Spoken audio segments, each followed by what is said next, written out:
Hi സുഹൃത്തുക്കളെ, നമുക്കിപ്പം കടകളിലൊക്കെ പല പുട്ടുപൊടികൾ കിട്ടാനുണ്ട് അല്ലേ? എന്നാൽ ഇന്ന് അല്പം വെറൈറ്റി ആയിട്ട് കപ്പ കൊണ്ട് നമുക്കൊന്ന് പുട്ടുണ്ടാക്കി നോക്കാം. സാധാരണയായിട്ട് വെള്ളുകപ്പയാക്കി, അതായത് പച്ചക്കപ്പ ഉണക്കി വെള്ളുകപ്പയും കൊണ്ട് പുട്ടുണ്ടാക്കാറുണ്ട്. ഇത് ഞാൻ പച്ചക്കപ്പ വെച്ചാട്ടും പുട്ടുണ്ടാക്കാൻ പോകുന്നത്. ഇതിപ്പോ ഈ കവർ ഞാൻ എടുത്ത് ഫ്രീസറിൽ വെച്ചിരുന്ന കപ്പയാണ്. അപ്പൊ അത് നേരത്തെ എടുത്ത് വെളിയിൽ വെച്ചു, എങ്കിലും നല്ലപോലെ തണുത്തിരിക്കുവാണ്. ഈ കപ്പ വെച്ചാണ് നമ്മളിന്ന് പുട്ടുണ്ടാക്കാൻ പോകുന്നത്. ഇതേപോലെ ഗ്രേറ്റ് ചെയ്തെടുക്കണം കേട്ടോ. തീരപ്പൊടി പൊടിയായിട്ട് നമുക്ക് കിട്ടുമല്ലോ. കപ്പ ഇത്രയും കപ്പ നല്ല രീതിയിൽ ഒന്ന് ഗ്രേറ്റ് ചെയ്തെടുക്കുവാണ്. ഒന്ന് സാധാരണ നമ്മൾ കപ്പ എന്ന് പറയുമ്പോൾ, പച്ചക്കപ്പ എന്ന് പറയുമ്പോൾ പുഴുങ്ങാനും വേവിക്കാനും അങ്ങനെയൊക്കെയാണല്ലോ എടുക്കുന്നത്, വേവിച്ച് കുഴച്ച് കഴിക്കുന്നതിനൊക്കെ. അപ്പൊ ഇതൊരു വെറൈറ്റി ആയിട്ട് നല്ല ടേസ്റ്റ് ആണ് കേട്ടോ. വെള്ളുകപ്പ എന്ന് പറയുന്ന കപ്പയാണ് സാധാരണ നമ്മൾ പുട്ടുണ്ടാക്കുന്നത്. ഇത് പച്ചക്കപ്പയും കൊണ്ട് പുട്ടുണ്ടാക്കി നോക്കാമേ. അപ്പൊ നല്ല ടേസ്റ്റ് ആണ്. നിങ്ങൾ എല്ലാവരും ഇതേ രീതിയിൽ ഒന്ന് ചെയ്ത് നോക്കണം കേട്ടോ. ഇതേപോലെ എല്ലാ കപ്പയും ഞാൻ ഗ്രേറ്റ് ചെയ്തെടുത്തിട്ടുണ്ട് കണ്ടോ.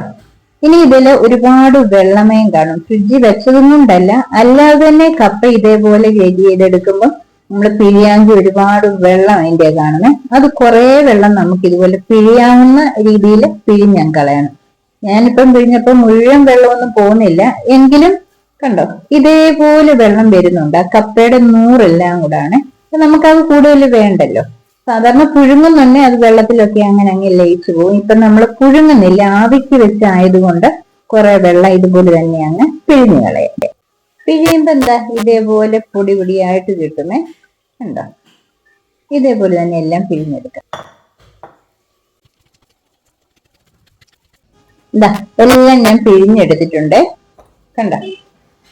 ഇതിനി ഒന്നുകൂടെ പിഴിയാമെങ്കിൽ കുറച്ചുകൂടെ ഇതിനകത്ത് അതിന്റെ ആ ജ്യൂസായിട്ട് കാണും കേട്ടോ. ഇപ്പൊ മുഴുവനും അങ്ങ് പിഴിഞ്ഞ് കളയണ്ട, കുറച്ച് അപ്പം തീരെ അങ്ങ് ടേസ്റ്റ് പോകുന്ന പോലെ വരും. ഈ രീതിയിൽ മതി, നമുക്ക് പിഴിയാവുന്ന രീതിയിലൊന്ന് പിഴിഞ്ഞതെടുക്കാം. ഇനി ഇതിലേക്ക് കുറച്ച് തേങ്ങാപ്പീര ഇട്ട് കൊടുക്കുകയാണ്. ഇത്രയും മുഴുവനൊന്നും വേണ്ട കേട്ടോ.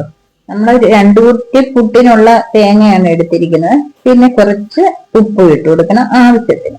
നിങ്ങൾ ആ സമയത്ത് ഇളക്കിയിട്ട് നോക്കണം കേട്ടോ, കറക്റ്റ് ആയിട്ട് ഉപ്പ് ഉണ്ടോ ഇല്ലയോ എന്നുള്ളതൊക്കെ ഒന്ന് നോക്കണം. പുട്ട് പുഴുങ്ങാനുള്ള കുട അവിടെ ചൂടാക്കാൻ വെച്ചിട്ടുണ്ടായിരുന്നു. ഇനി ഇതിലേക്ക് ആദ്യം കുറച്ച് തേങ്ങ, പിന്നെ കുറച്ച് കപ്പ, വീണ്ടും കുറച്ച് തേങ്ങാപ്പീര ഇതേപോലെ ലെയറായിട്ട് ഇട്ട് കൊടുക്കാം. എന്നിട്ട് അടച്ച് പുട്ടുകുടത്തിന് മുകളിൽ വെക്കാം. അത് വേകുമ്പോ അറിയാമല്ലോ, സാധാരണ പുട്ട് വേകുന്ന പോലെ തന്നെ മുകളിൽ കൂടി അതുപോലെ ആവി വരും. ഇപ്പൊ എന്താ ആവി വന്നിട്ടുണ്ട്. ഒത്തിരി സമയം നമ്മൾ വെച്ചുകൊണ്ടിരിക്കേണ്ട കേട്ടോ.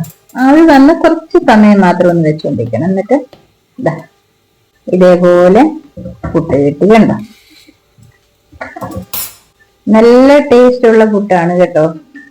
ഇനി ബാക്കി നമ്മുടെ ഇരിക്കുന്ന ഇത് അടച്ചു വെച്ചേക്കണേ. ചിലപ്പോ ഇത് തണുത്ത് കഴിഞ്ഞാല് ഇച്ചിരി കൂടെ ഒരു കട്ടിയാകും. അടച്ചു തന്നെ വെക്കാമെങ്കിൽ നല്ല മയത്തിലിരുന്നോളൂ. ബാക്കി പൊടിയും കൂടെ ഇതേപോലെ തന്നെ, നമുക്ക് പൊടി എന്ന് പറയാൻ പറ്റത്തില്ലല്ലോ, ബാക്കി കപ്പയും കൂടി ഇതേപോലെ തന്നെ ഉണ്ടാക്കിയെടുത്തിട്ടുണ്ട്.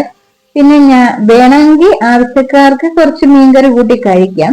പക്ഷെ ഞാൻ കപ്പ തന്നെ കഴിച്ചു നോക്കി. കപ്പ തന്നെ കഴിക്കുമ്പോൾ നല്ല ടേസ്റ്റ് കേട്ടോ. കപ്പയും ആ തേങ്ങാപ്പീരയും കൂടെ ആകുമ്പോൾ നല്ലൊരു ടേസ്റ്റ് ആണ്.